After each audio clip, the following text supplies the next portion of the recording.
to be part of this. This isn't about just me. This is about all of you. Otherwise, it's really boring just listening to me.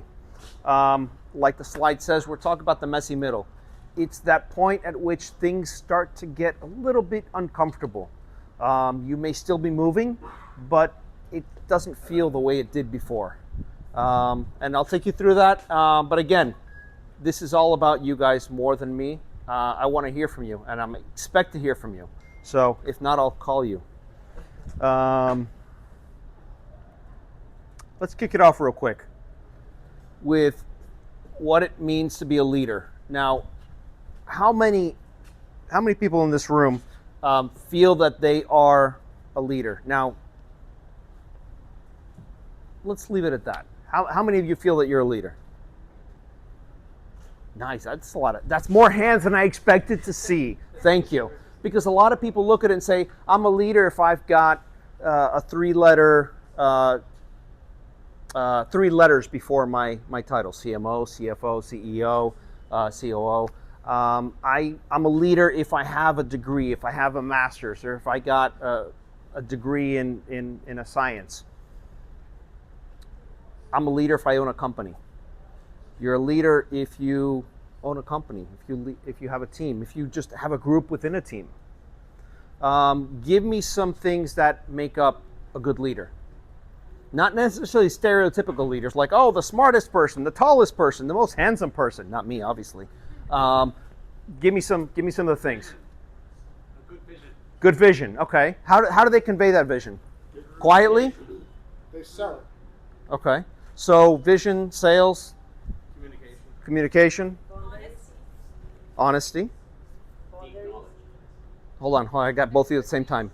Knowledge and boundaries. Yes. Vulnerable. I don't think we see vulnerable a lot. I agree with you 100%. And that's probably something we don't see enough of. Empathy. Empathy for customers or employees? Nice. Okay. So this looks like a leader, but she looks really pissed off. And the whole idea is you don't have to be pissed off to be a leader. You don't have to be unhappy. The idea with leading a business, leading a team, owning a product is not about carrying a big weight, having a cloud over your head. They're having more fun than we are. It's about embracing what you're doing. But for a lot of people, this is the gesture that they adopt because it's hard, and it becomes even harder when you're stuck in the messy middle. So what does the messy middle mean to you guys? When you hear me say it, I know what I'm talking about. What do you guys think I'm talking about? Well, I'm going to take it like, you've had the beginning, you've had the vision, you're in that spot before you've got the sale or the end of that vision. You're in the spot where you've got to do the work, you've got to make the hard choices or the easy choices or the whatever choices to go from where your vision was to where you want to be. Okay. Cool. I'm thinking about it as when you're so busy trying to work in the business that you're not afraid to work on the business. Like you're in the middle of it and you're not working on the business as a leader.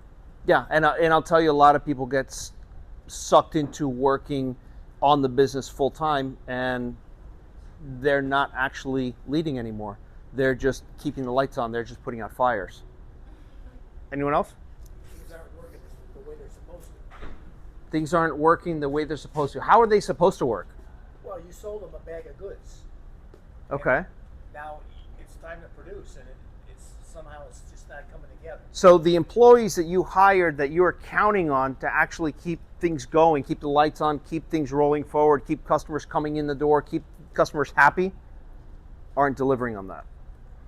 Seems to be. Their fault or your fault? Both of them. Okay. These are great. This is great. Anything else? Anybody else? Exhilarating hell. Well, I've heard people owning businesses saying it's the most exciting and terrifying thing that they've done at the same time. Right? Exhilarating hell. You're right there. So I'm a big fan of Seth Godin. I don't know if you guys know him. If you don't, look him up. He's great. But he describes that messy middle as the dip. It's that point where your effort is there, you're pushing, and you haven't let up on the gas, but suddenly you're not seeing the results that you were once seeing. That initial excitement is kind of gone. It fades. And you're like, what's going on? If you can't see, I'll stand over here. It starts to fade. And you're wondering, what happened? Is it my fault? Is it my employees? Are they just, slackers? Is it Gen Z? Is it the millennials? As a Gen Z, no. There you go. Thank you. Thank you for defending. But the reality is that that's a place where everybody's going to hit. You're going to hit that spot right there at some point where things just don't seem to gel anymore. And as great of an idea as you think you have, you're going to end up there at some point. Anybody feel like they're there now? Okay. Do you want to elaborate a little bit? Again, don't give out any secrets. We're all friends here, but you never know. But if your boss is here, definitely don't really, vomit out anything. But what does that feel like? What stresses do you feel that makes you feel like you're in that dip? So business is growing, things are starting to happen, but they're slowing down at the same time. You can't tell exactly why, and you're not sure. You have a bunch of theories as to why, and then you have a bunch of information telling you you're losing, but you're also winning. It's confusing as well. Okay. Isn't it more like, you're driving through Iowa and you're in the cornfields? You're looking at the speedometer, you're doing 100, right? You look ahead, that hill's still where it was 15 minutes ago. You look behind you, and that other hill is still where it was 15 minutes ago.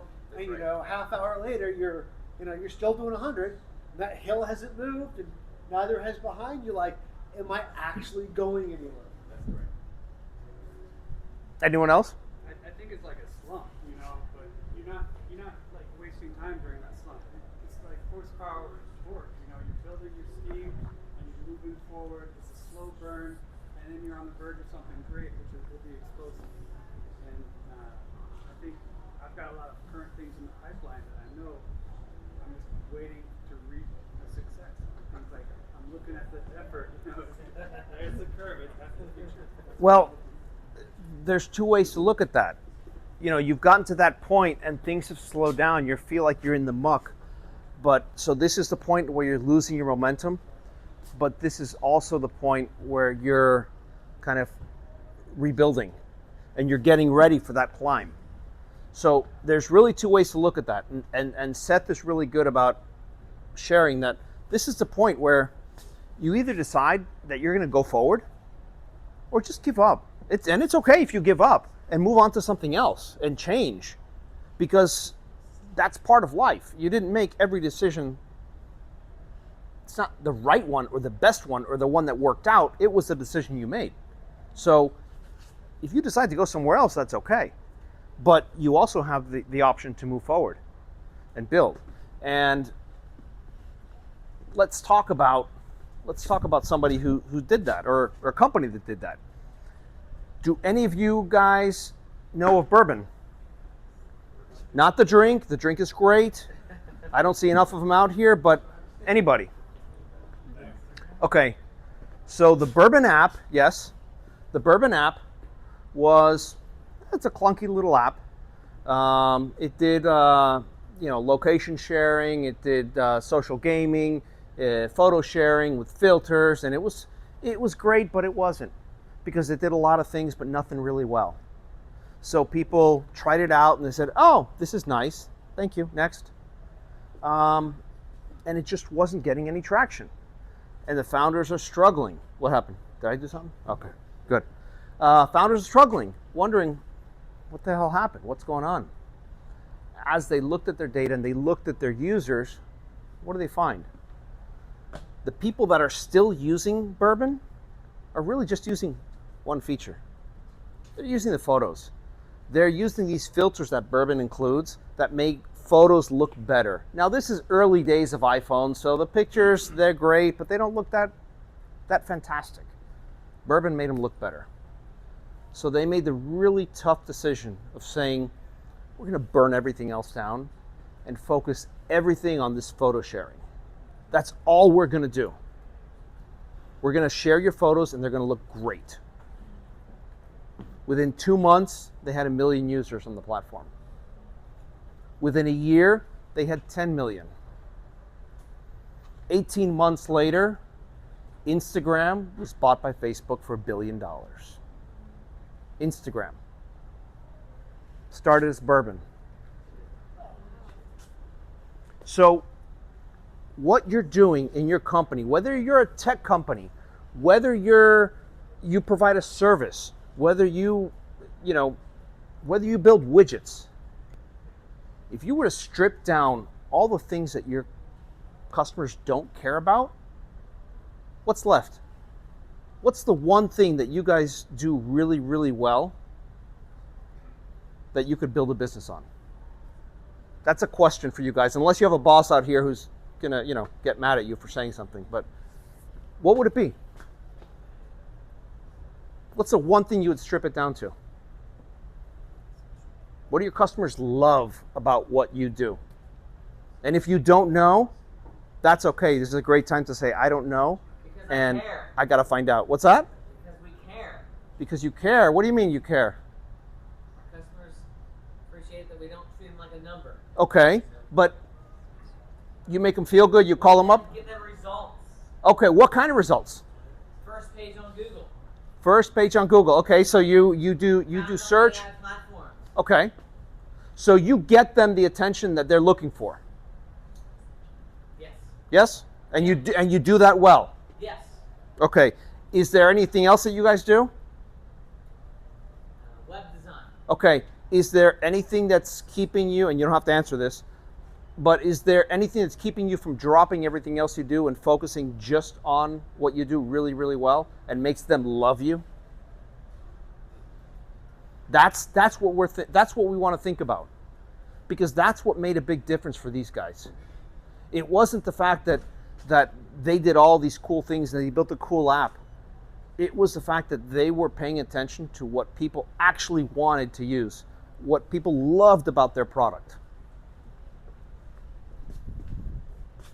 Anyone else want to share what in their organization, their business, their product, they could highlight as the one and only thing we do? Credit card points. Okay, credit card points. Tell me more. I help entrepreneurs save $30,000 in travel with credit card points. Like, you could help me save $30,000? Yes. Sign me up. I'm in. Yeah. Well, no, but it's okay. Okay, hold on. Question for everybody: who in here likes to save money? Exactly. Seriously, no. Come on. Exactly. If I told you that this talk is now free, how many of you guys would be happy? I'm here. There you go. Is this hard? Yes, $100 when you leave. Otherwise, you can't leave. No, I'm paying you to stay. Trust me, please. Don't go anywhere. No, but that's exactly it. You're creating something that makes them go wow. So how do you engage with them? How do you get them to save money? What do they need to do? Credit card points. So you put business expenses on credit cards that earn points, and then I help you maximize those points into travel. And you go on vacations with your family, and you don't have to spend on planes. Are you a travel agent? With credit card points, though, it's not a typical travel agent. How do you get people not to hang up on you? What do you mean? How do you find customers? Oh, just like this? That you know what she does now, right? You call her. You call Natalie. So, is that the entirety of your offering, or is that the narrowest vision of your offering that you would say that your customers absolutely love about what you do? That's all I do, actually. Okay. I saved $30,000 with credit card points, and I narrowed it as simple as possible. Yes. Excellent. Are you doing well? Yes, thank you. I actually yes, I'm doing good. There's ups and downs. Sometimes we're not. Anybody else? We offering wellness experience for corporations, mobile like massage therapies and healing meditation, and also massage therapists traveling to people's houses. So it's a scheduling platform that helps people get those services more quickly. Yeah, we have a back office developing the platform, obviously, but yeah, we have a system that I have massage therapists all over South Florida, and they are traveling, but we're also expanding to corporations. So we bring to big groups, chair massage, sound healing meditation, yoga teachers, workshops, a whole life experience for the company, like for a regular nervous system activities, breath work. Got it. So, go ahead. What's the name of the platform? Excuse me? What's your platform? That's what I'm here because I'm trying to find how to develop an app. Hi, that, I'm a like, massage therapist and software engineer. We'll talk. Ah, there you go. I like it. I like the connection. Good. No, seriously, that's. Save money on my credit cards and I can get massage. And also, Let me tell you that's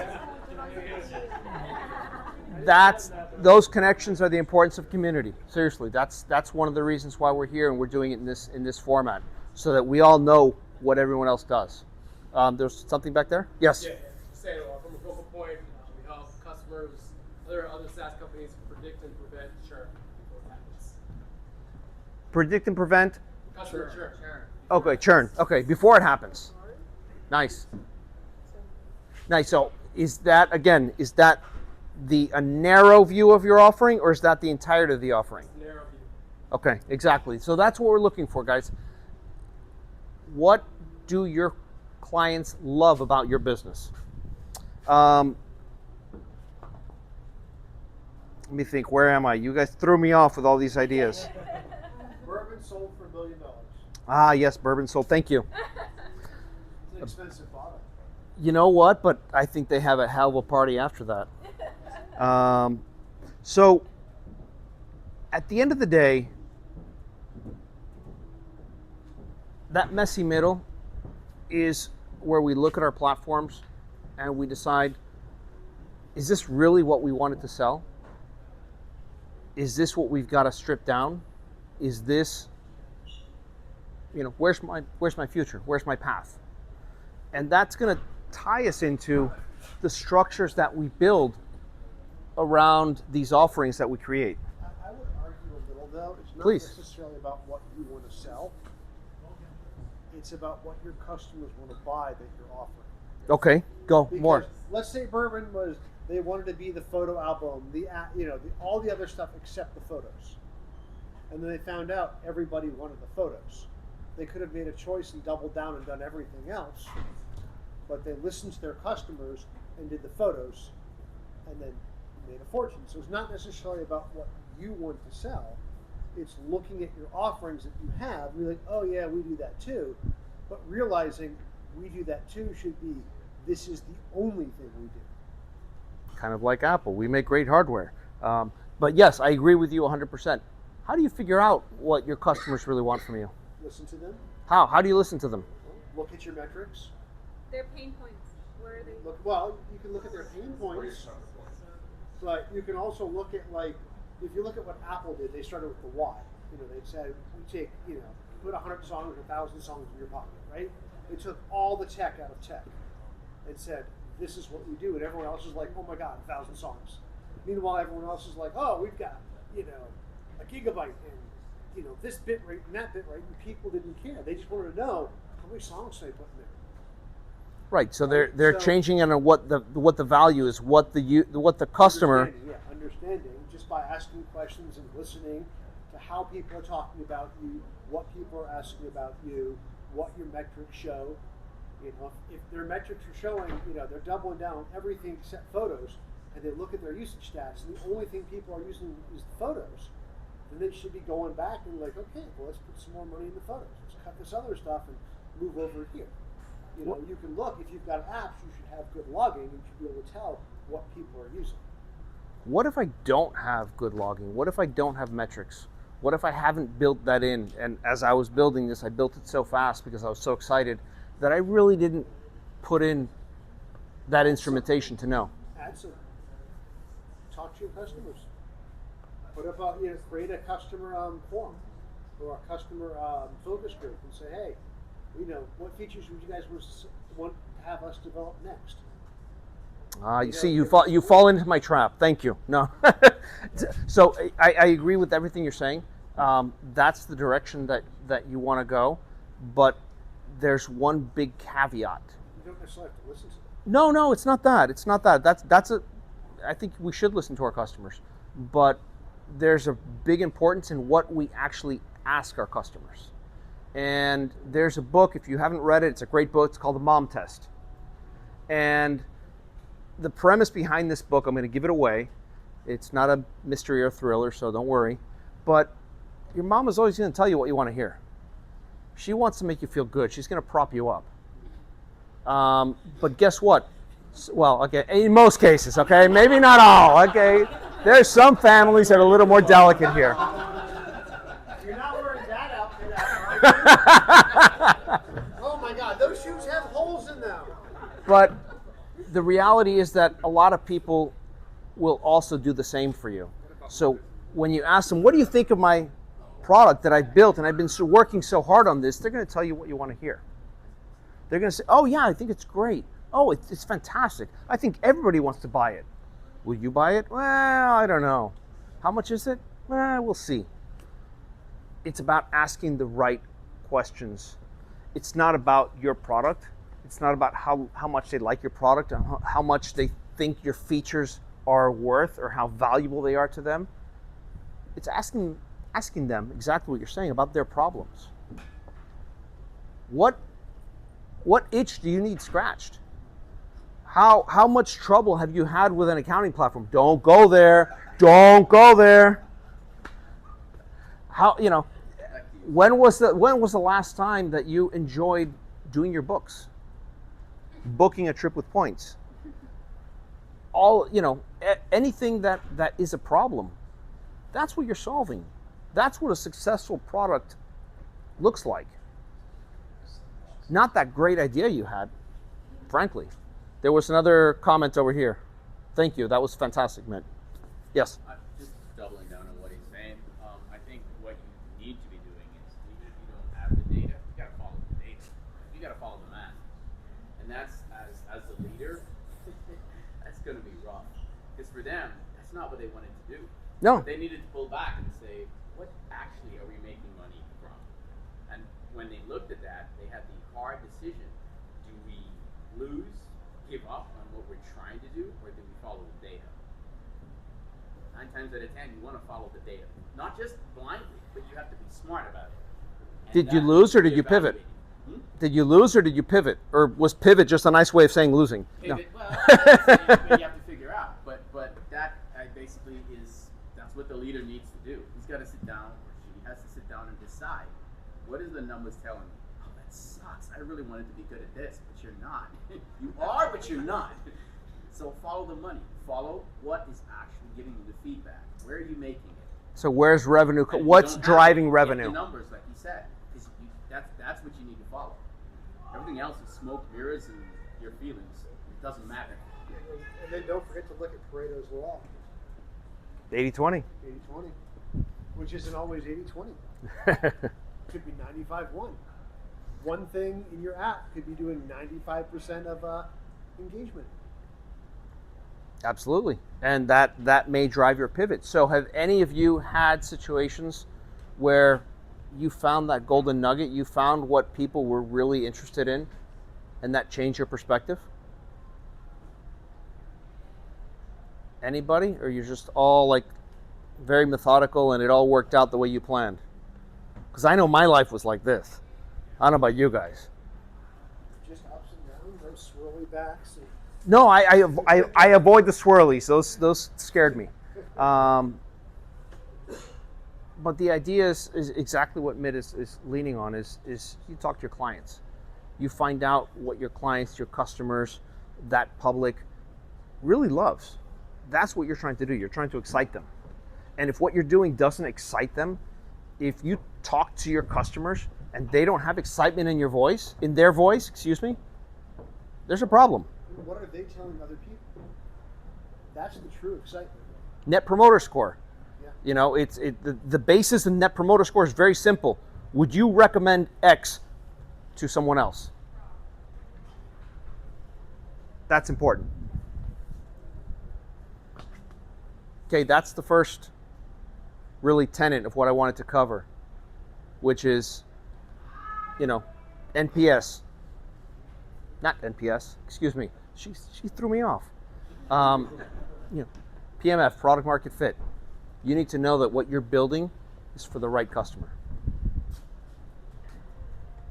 So let's say you've built something for the right customer.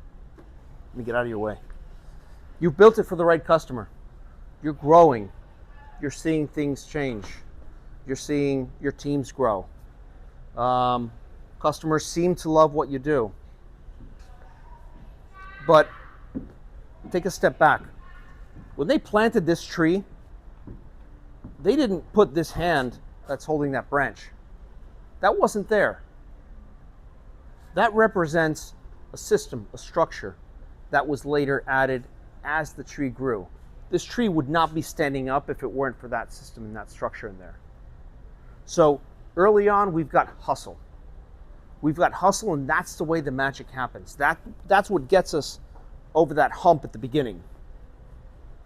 But at some point, we've got to build systems because hustle isn't going to cut it. Systems are the structure that gives us the ability to grow and scale. So documented hustle shows you your systems. What's that? Documented hustle shows you the systems. Documented hustle shows you the systems. Tell me more. So if you do something once, you document it. If you do it again, you correct it. If you do it again, you automate it. So if you document your systems, what's working, what's not working, we can prop up this tree. For the next tree, we need to prop it up, but we can't that way. We can do it a little different. So you start building out. Okay, in situation A, this is how we handle it. In situation B, well, we need to figure that out. In situation C, we've got that mapped out, and those lead you to your processes, and that becomes your system, which means you can then take anybody, sit them in your system, and they can follow the process and have the right outcome. Exactly.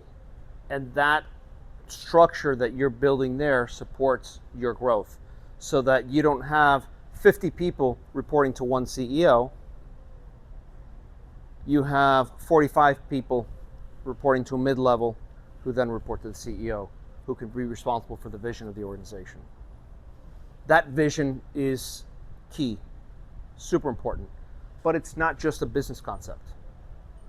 I'm going to take you back to 1972, the Olympics in Munich, the 800-meter track and field final. Indulge me for 1 second as I switch this over. And I want to tell you the story about this dude, Dave Waddle. He's in lane 3.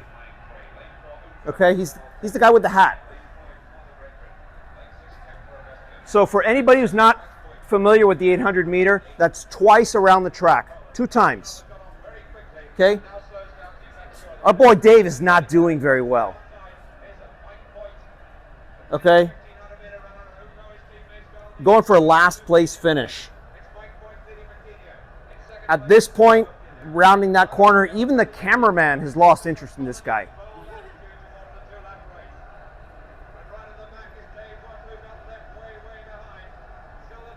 He's starting to close the gap a little bit. Maybe he'll come up with a 5th or 4th place finish. Not so bad. It's the Olympics. So they just finished that first lap. There's 1 lap left.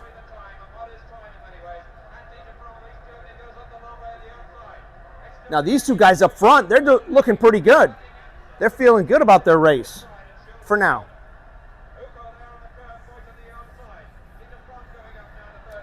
Dave is sneaking up in the back. If you've noticed, he's already passed 2 guys. What's going on? They're hitting that 3rd turn.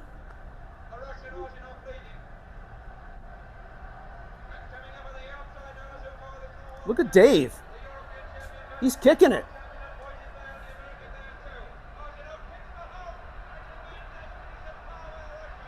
Is he going to do it? Yeah. Is he going to do it? Last place. This guy was all the way back there. And he pulls it off. He's not even sure until he looks up at the board and sees that he was in first place.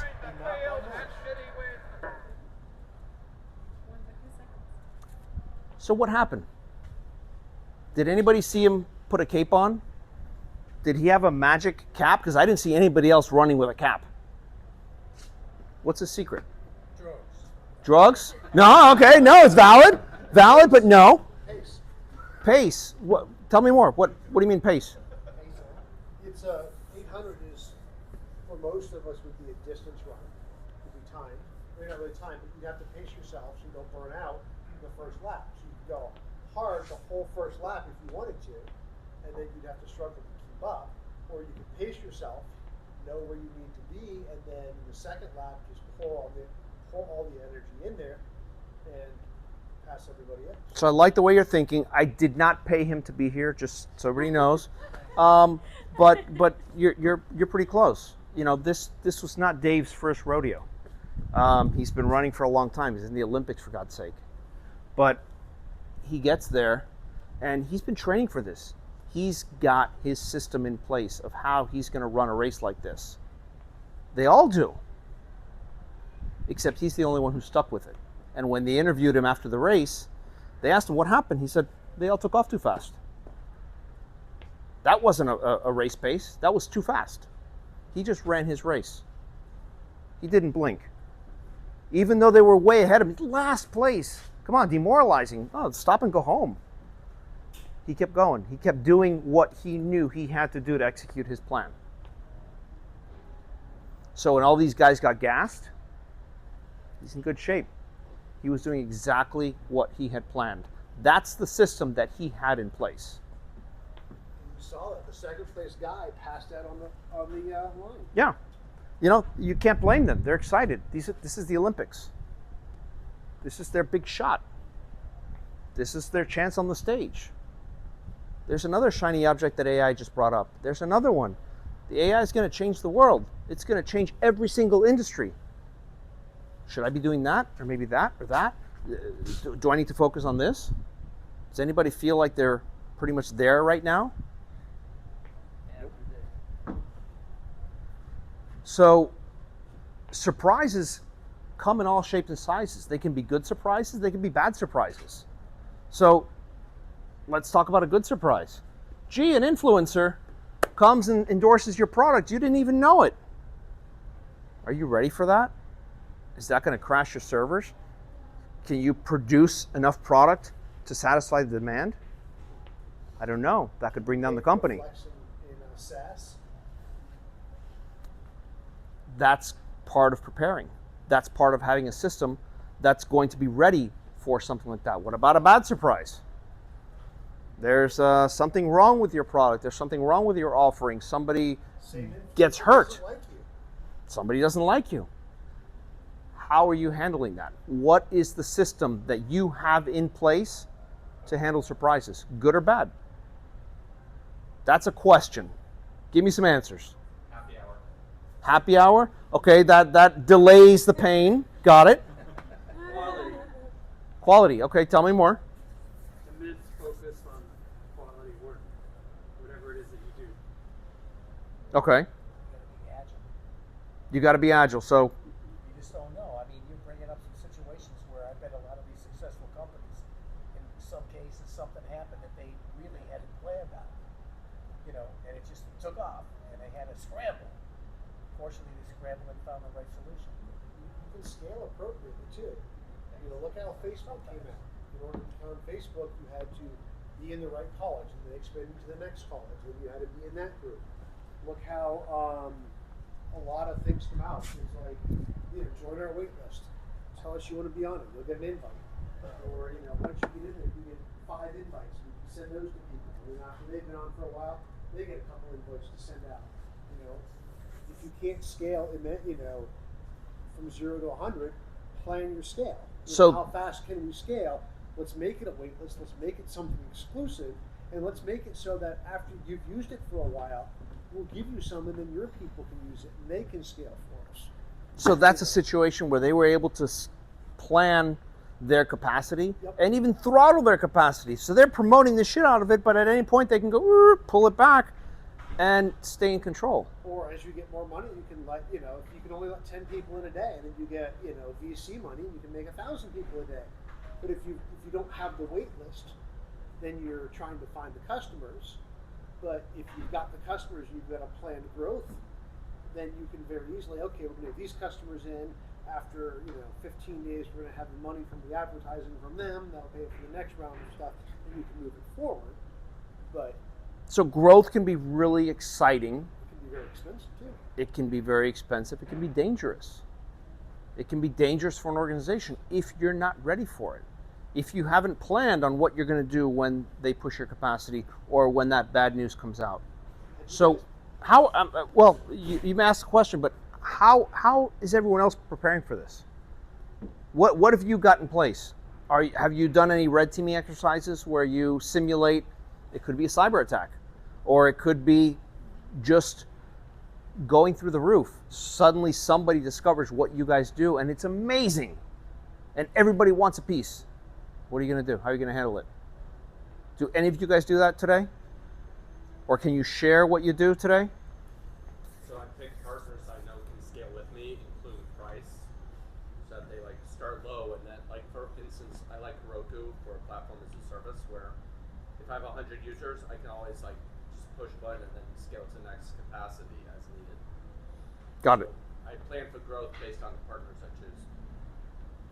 Do you plan for the other side as well if something bad happens? Yes. Are you ready for Automatic backups? I pick partners that have those plans in place for me. Okay, excellent. Anyone else? Cyber attacks are huge right now. Yeah, we have so-called business continuity policy in the company that describes, if shit hits the fan, then do this. And it's about if we lose people, if we have the cyber attack, or some. So we have scenarios for the risks that might happen. And sometimes we run the tests. Like, hey, now we turn all our servers off from the network. What happens? And how our IT support team reacts to that. That's just an example. But we do that sometimes. But that's huge. Well, it is. It's amazing. It takes a lot of time, money, and resources to support that. And technically nobody wants to do that because that's let's not do that. It's not interesting. It's not bringing the value. It's not bringing the revenue. We just burn money there. But hey, guys, we're getting ready for a rainy day. It's important. But it could avoid bringing down the whole company, and yes. you'd be amazed at the number of companies that we work with that haven't even really considered this. And it's from a solopreneur who is that one person leading everything to larger organizations that you know the names of, and you're like, I had no idea that if this person stumbles and hits his head or her head, they've got a huge problem. Or if Dennis is stuck on the transatlantic flight, we can't talk to him for another 6 hours. How are we going to resolve this problem? He doesn't have to get hit by the gravel truck. No. He can just be Absolutely. So these systems that we have in place aren't these boring structures that we got to talk about and highly technical. This is about the survivorship of our businesses. This is what actually makes sure that our businesses are able to thrive in good times and bad times. Either one can be super dangerous. Anybody else want to add something? Something from your experience? So one of the things I did at my last company is I did 15-minute tabletops. I would look at what was going on in the environment, and if I had a hunch we couldn't do something or we needed to test something out, I would, tabletop it. I would throw out a scenario, about 15 minutes, maybe a half hour, and it's all theoretical. So you sit down and say, oh, well, what if we, this has happened. How would we figure that out? And then people would ask questions, and you say, okay, cool. So we found the problem. How do we find that on the network? How do we do this? Oh, well, it's easy. The network guy goes, oh, I just do this. Do we have an SOP for that? No. Do you want us to call you when you're on vacation at 3 o'clock in the morning because you're the only one who knows how to do this? No. Well, can you write up an SOP and get validated? We found out that our switch stack didn't have the right code to do what we were planning to do. It took down the whole network. after the first, bite of traffic we captured. So now, based on a hunch, we found a weakness, and we changed how we were going to do that, so that when we had an issue, we didn't run into that issue as well and make things worse. I see the value there completely, but I have to ask you, when you proposed these tabletops, was everybody like, yeah, we're going to do another tabletop? Or were they like, oh, God, another tabletop? Oh. They're quick. They're 15 minutes. The value is there. Yep. My question really, honestly, is depends on the person. how do you get your team to recognize the value and be willing to say, look, I got a full plate today. I got a lot of stuff I got to finish before I go home, but it's worth taking the time to run through your tabletop mint because I know that it's going to produce value. How do you convey that to them? In this case, it was part of another meeting that we throw in occasionally. Other times, what I would probably look at doing would be to probably just incentivize people. Hey, if you come up with an idea that you think we might fail at or we might succeed at, or we have a deficiency, let's set up a short tabletop on this. And if you find the deficiency and we get it solved, great. You get a cup of coffee or whatever it is, or get to a gift card, something early, whatever. Figure out what motivates your employees, and then do that and make it so, hey, we're going to fail. Let's figure out how we're going to fail and try and work around that before we get there. Anybody else have experience doing tabletops or something similar? Make it part of the culture or people's KPIs. Okay, tell me more. What how are you bringing it aside from making it part of their KPIs? How are you embedding this in the culture? Just make it such a repetitive task that's just scheduled. You just learn to expect without expecting it. You have a meeting on Wednesdays, 3-hour meeting. Just put it in 15 minutes of the 3-hour meeting. That people expect, that people's traction for the week depends on, and they'll show up. And it'll be part of the goals, the company, the way it operates. When the company hits a revenue target, we all celebrate, we all jump up and down and relish that moment. When we avoid a fiasco because we spent a few minutes doing a tabletop exercise, we should be celebrating. So putting it as part of your culture, that's exactly the type of thing you want to do.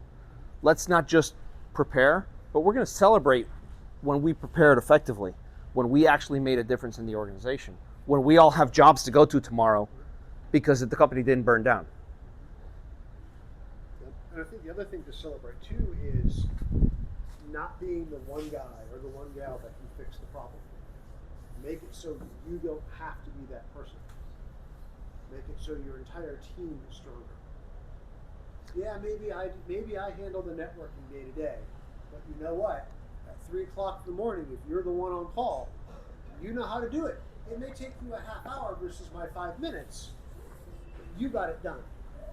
You solved it. You didn't have to wake everybody up. It wasn't oh my God, I don't know how to handle this. Let's, start the phone tree up and create an incident. I can handle this. We're down for an extra 15, 20 minutes, but it's done. So not being a single point of failure. Yep.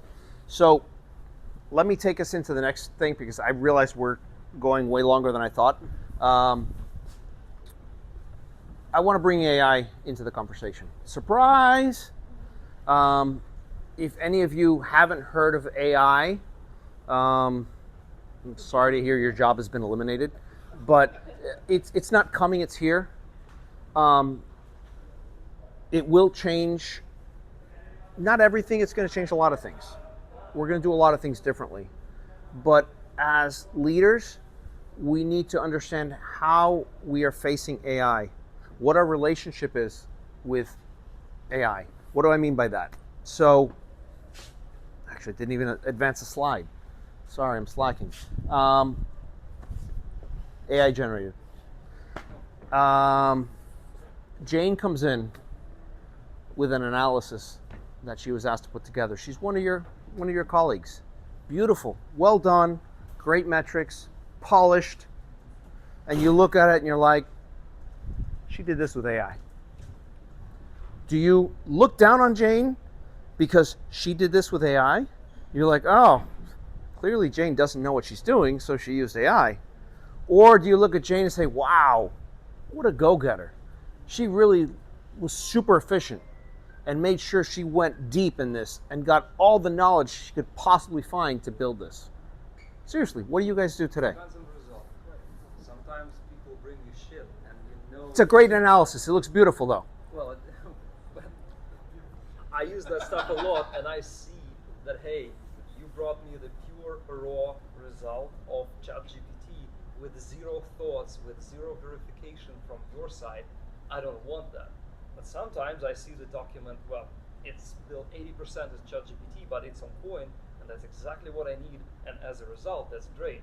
Hey, I'm happy to have you in my team because you know how to be efficient. Okay. Anyone else? Perspective. How do you view this situation? It depends on how you're using AI. Yeah, exactly. Like, to me, you've got to use AI appropriately. It's a force multiplier. Okay. Right now, for most things, it's not going to do your job. It will let you do your job more effectively and more quickly. You know, if I had to sit down and write a brief for a startup, it would take me a week and a half to do because I don't do it. I sit down on my favorite AI engine and say, hey, write me a brief for my company that does X, Y, and Z as a startup. Boom. Now I have a framework to go by. Now I can sit down and go through and edit that and spend a day doing something that would take me, 5 to 7. And You can have it go out and do research for you on certain things. Hey, go out and do research on this, summarize these, let me know what sources you have. You can go through, read over it, go back with the source material and go on rather than spending, a month and a half searching out the information that you had to find out and go through and do. so what I hear from basically what both of you had said, what it ultimately comes down to the human in the loop. It's how you interpret these results. Are they good or not? Was this a job well done or not? So do you feel the same way if it's somebody senior to you? One of your board members puts together a deck that's going to be presented. It's AI driven, or better yet, you do it. When you put something together, are you forward about it and say, hey, I built this with AI or with the assistance of AI? Or do you go through and delete the M dashes and put commas in and make it look like it's not AI? Replace AI with a team of interns. I did this with AI. I had my interns do that and I edited it. What's the difference? Not everybody has interns. You're not the one doing the actual work. Right. Or I was working on this, I didn't know the answer, so I went to my mentor. Or I was working on this, I didn't know the answer, I hit Google. I was working on this, I didn't know what was going on, so I hit up AI, did a bunch of research. Now I know a lot more about this topic, not just because I believe what AI said, but because I went through and actually understood it. But now I had a place to start with. So we're attributing our work or what we're presenting as ours to someone else, whether it's interns or whether it's AI. How do you guys manage that today? Are you forward about it? Or do you still kind of pull it back and say, oh, this is my work, regardless of whether you used interns or AI? Anyone? I think it depends. So I actually did my LinkedIn headshot with Gemini, and I was really hesitant about it, really. But I asked 10 people that I'm comfortable asking, and they're like, yeah, it looks like you, but it's kind of noticeable that it's AI. So I'm now debating, I have a following on LinkedIn, but now I'm debating maybe I should make a post about it because it's controversial, but also, yeah, you can be honest about, if you're using content driven by AI and, it could be controversial, it could spark some opinions about it.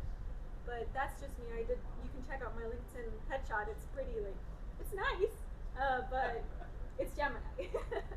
But if I know you, I might look at it and be like, that's not really her. If you know me, but if you don't, you could be like, okay, that could be a photo shoot, you know. So your relationship with AI is going to be really important going forward. How AI affects your business, how AI affects your own output is critical. It's not just, about just using interns anymore, because this is something that's available to everybody. And it's smarter than any intern ever was. So what are you thinking about the impact on your business, on your own businesses or your own products, your own services, whatever you guys are offering? It's getting better and better every day. So it's a good thing. It has a positive, net positive. Yes.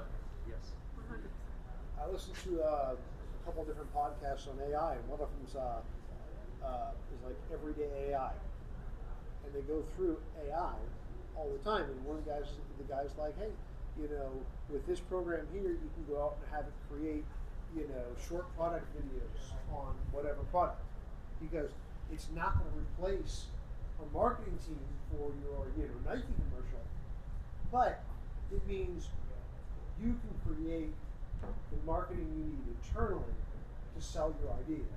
You can use it to create your presentation for your next meeting. You can use it for your next deck, for whatever project, because it's about making you more effective. Anyone here scared to death of AI? I knew you were going to raise your hand. I was actually talking just to you. No. Is anyone else seriously scared of AI? My grandmother. Freaking out. Okay. I'm not scared, but I do think that it kind of makes people a little lazy, and like to put out content that might not be correct. If they're not like checking it and making sure it's doing what it does. Like I've used it for resume writing one time. I actually didn't use it, and somebody accused me of using it.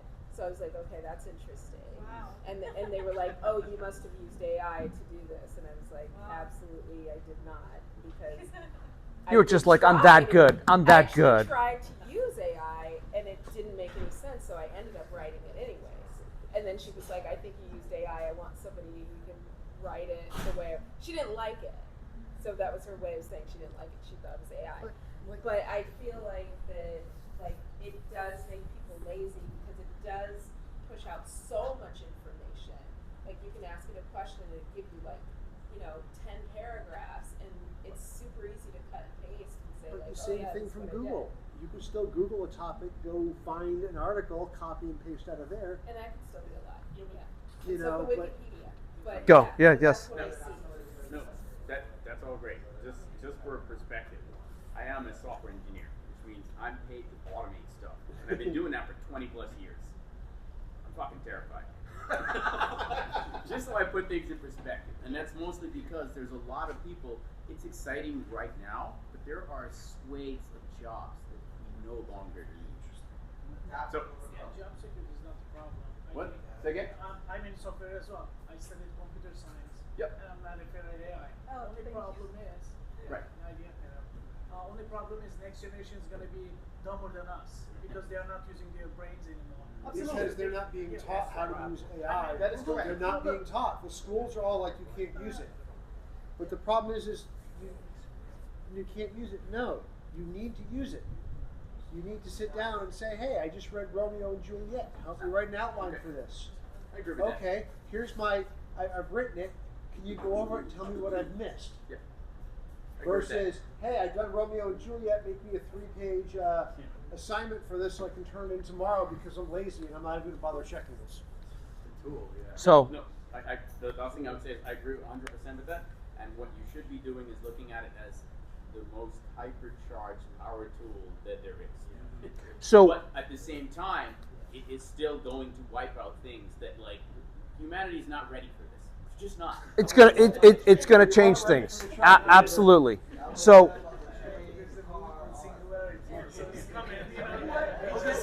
You know what? I said it. second to last question. So, what are the marching orders that you give your teams within your organizations on AI? Embrace it, use the shit out of it, avoid it. Where do you stand? I'm going in the opposite way. In my company, I run a software development company.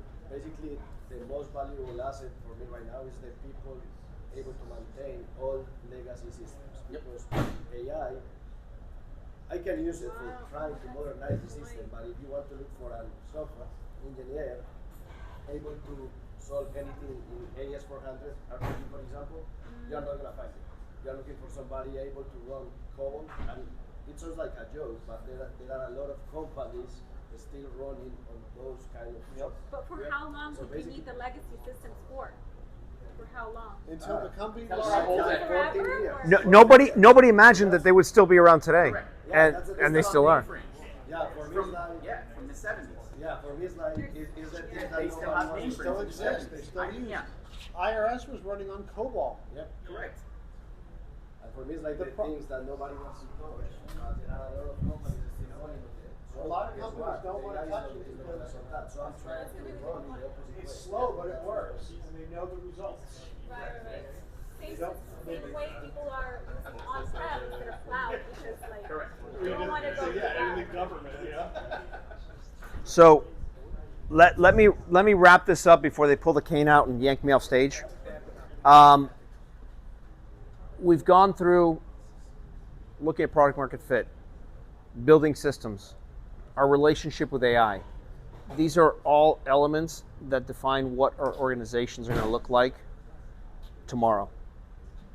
What is, and indulge me in this last question, what is the one thing that you would change tomorrow morning based on what we've talked about today? What is one difference that you would make in your organization? What policy change, meeting change, whatever it is, what would you do differently? Product change? Just shout it out. Focus on most important stuff, company knowledge. Okay, so laser focus on value. Yep. Prepare for emergencies. Prepare for emergencies, yes? Get good at these tools. What's that? Ask customer opinion. Ask customer opinion. Get feedback from customers. Get good at these tools. Anything else? Anything from this side? What are you doing differently? Not about different, but just know the valley's part of it and keep going. Keep going. I think the valley is a time to pause quickly. Take a quick look, reevaluate where you are, and make sure you're heading in the right direction.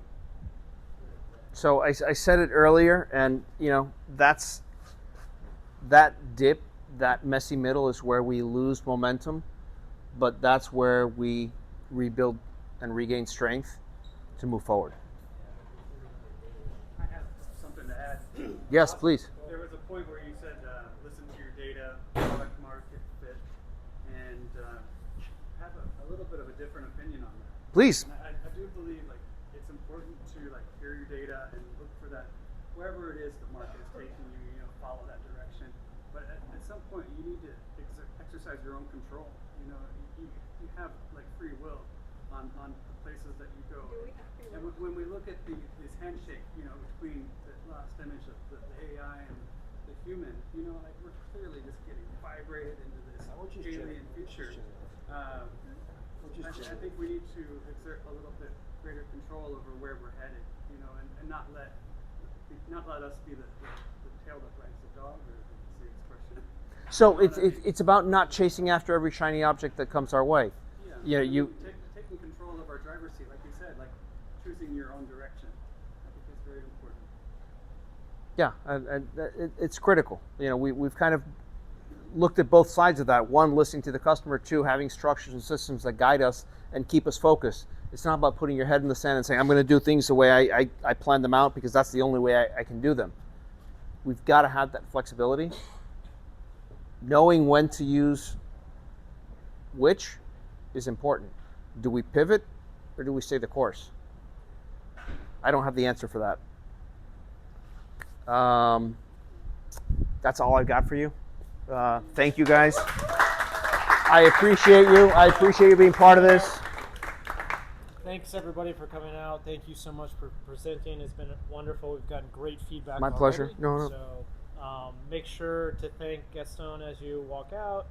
Give him some feedback, and we would love to hear your feedback as well. Don't forget 5 stars for your driver. Tips are welcome. Yeah. No. Thank you guys. I hope you got a lot out of it. If there's anything you want to follow up on directly, please feel free to reach out to me.